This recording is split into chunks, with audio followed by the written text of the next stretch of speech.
ఈ రాష్ట్రంలో జరుగుతున్న ఇసుక దోపిడీలో వాళ్ళ పాత్ర లేదా?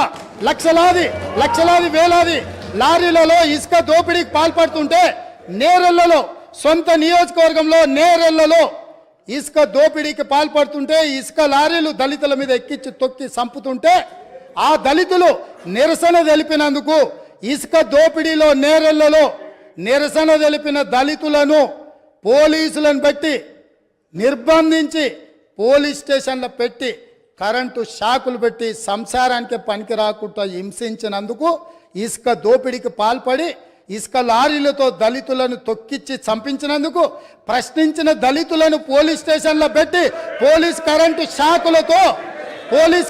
షాకులతో కొట్టి సంసార జీవితానికి పనికి రాకుండా చేస్తే తెలంగాణ రాష్ట్రం ఇచ్చిన లోక్సభ స్పీకర్గా మీరా కుమారి గారిని మా మిత్రుడు పొన్నం ప్రభాకర్ గారు ఆ దళితులను పరామర్శించడానికి తను చట్టం చేసి బిల్లు పాస్ చేసి తెలంగాణ రాష్ట్రం ఇచ్చిన మీరా కుమారి గారు ఆ కుటుంబాలను పరామర్శించడానికి వస్తే పోలీసులను పెట్టి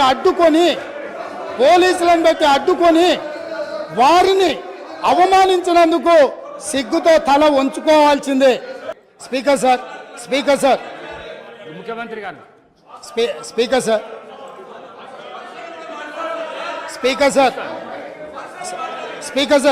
సార్ మీరు అనుమతిస్తే వాళ్ళకు మైక్ ఇస్తే నాకేం అభ్యంతరం లేదు. మీరు అనుమతించి ప్రజాస్వామ్యంలో వాళ్ళు ఏం చెప్పదలుచుకున్నో చెప్పుకునే అవకాశం ఒకవేళ మీరు ఇవ్వదలుచుకుంటే నాకేం అభ్యంతరం లేదు అధ్యక్ష.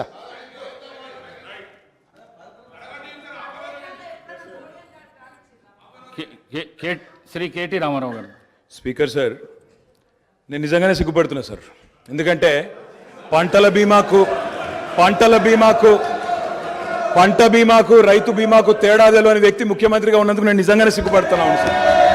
పంట బీమాకు రైతు బీమాకు తేడా తెలియని వ్యక్తి మీ గొప్ప నాయకుడు, గొప్ప ముఖ్యమంత్రి. అధ్యక్ష, నేను ఒకటే మాట అంటా ఉన్నా అధ్యక్ష, వారు పర్సనల్గా చాలా దారుణంగా ఒక ముఖ్యమంత్రిలాగా కాకుండా ఏదో పిసిసి అధ్యక్ష పదవుల్లో అక్కడ గాంధీ భవన్లో కూర్చుని ఒక ప్రెస్ మీట్లో మాట్లాడినట్టు స్వీపింగ్ రిమార్క్స్. అధ్యక్ష, ఇవాళ ఆయన ఒక గౌరవమైన రాజ్యాంగబద్ధమైన పదవిలో ఉన్నారు.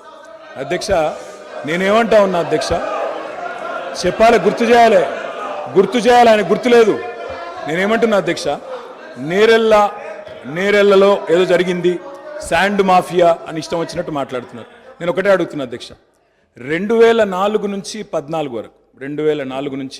14 వరకు శాండ్ మీద ఈ రాష్ట్రంలో, ఆంధ్రప్రదేశ్ రాష్ట్రంలో, తెలంగాణ ప్రాంతంలో వచ్చిన ఆదాయం మొత్తం రాష్ట్రానికి సమకూరిన ఆదాయం 39.5 కోట్లు అధ్యక్ష. అంటే సంవత్సరానికి 4 కోట్ల ఆదాయం కూడా రాలే. అదే 2014 నుంచి 2023 వరకు అధ్యక్ష ఈ రాష్ట్రానికి శాండ్ మీద వచ్చిన ఆదాయం 5,000 కోట్ల పైచిలకు అధ్యక్ష. 4 కోట్లు కూడా ఆదాయం లేని నాడు శాండ్ మాఫియా ఎవరు సార్? కాంగ్రెస్ పార్టీదా? కాంగ్రెస్ పార్టీల జేబులు, నాయకుల జేబులు నిండినాయా? ఎవరి జేబులు నిండినాయండి? ఆనాడు శాండ్ ఆదాయం ఎక్కడ పోయింది అధ్యక్ష? ఇంకోటి, నేరెళ్లలో ఎవరో తొక్కిచ్చారు, ఎక్కిచ్చారు అధ్యక్ష. ఇదే పాత చింతకాయ పచ్చడి లాంటి మాటలు స్వయంగా ఈరోజు కాదు అధ్యక్ష, వాళ్ళు ప్రతిపక్షంలో ఉన్నప్పుడు కూడా చెప్పినారు. ఇది 2018కి ముందు చెప్పినరు, తర్వాత చెప్పినరు.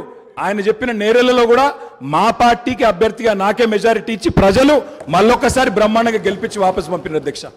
స్వీపింగ్ రిమార్క్స్, నోటికి ఎంత వస్తే అంత మాట్లాడడం. నేను ఒకటే మాట అంటున్నా అధ్యక్ష, ఇవాళ అధికారం వాళ్ళ చేతుల్లో ఉంది. ఏ విచారణ చేసుకుంటారో చేసుకోమనండి, మాకు అభ్యంతరం లేదు. కానీ ఇష్టం వచ్చినట్టు స్వీపింగ్ జనరలైజేషన్లు చేసుకోవడం, నోటికొచ్చినట్టు మాట్లాడడం, ఇది ఒక ముఖ్యమంత్రి పదవి స్థాయిలో ఉండే వ్యక్తికి తగదు.